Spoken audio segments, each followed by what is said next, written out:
Hello friends, இன்னைக்கான இன்ட்ரெஸ்டிங்கான quiz கொஸ்டின்ஸை இந்த வீடியோல பார்க்கலாம். முதல் கேள்வி, 1916ஆம் ஆண்டு தோற்றுவிக்கப்பட்ட தன்னாட்சி கழகமானது கீழ்கண்ட எந்த நிகழ்வின் காரணமாக முடிவுக்கு வந்தது? ஆப்ஷன் ஏ 1917 ஆகஸ்ட் அறிக்கை, ஆப்ஷன் பி மின்டோ மார்லி சீர்திருத்தங்கள், ஆப்ஷன் சி திலக்கின் மரணம், ஆப்ஷன் டி 1947 இந்தியாவின் சுதந்திரம். 1916ஆம் ஆண்டு தோற்றுவிக்கப்பட்ட தன்னாட்சி கழகமானது கீழ்கண்ட எந்த நிகழ்வின் காரணமாக முடிவுக்கு வந்தது? சரியான பதில் 1917 ஆகஸ்ட் அறிக்கை. இரண்டாவது கேள்வி, நேதாஜியின் இந்திய தேசிய ராணுவம் இந்திய பகுதியினுள் எப்போது நுழைந்தது?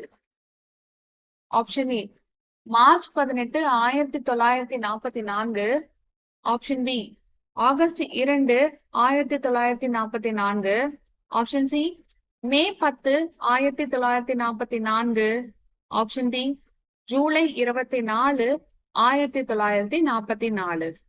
நேதாஜியின் இந்திய தேசிய ராணுவம் இந்திய பகுதியினுள் எப்பொழுது நுழைந்தது? சரியான பதில் மார்ச் 18, 1944. மூன்றாவது கேள்வி, பாலகங்காதர திலகரை இந்திய எதிர்ப்பு இயக்கத்தின் தந்தை என அழைத்தவர் யார்?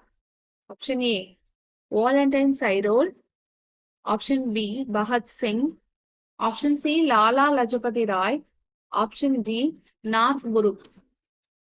பாலகங்காதர திலகரை இந்திய எதிர்ப்பு இயக்கத்தின் தந்தை என அழைத்தவர் யார்?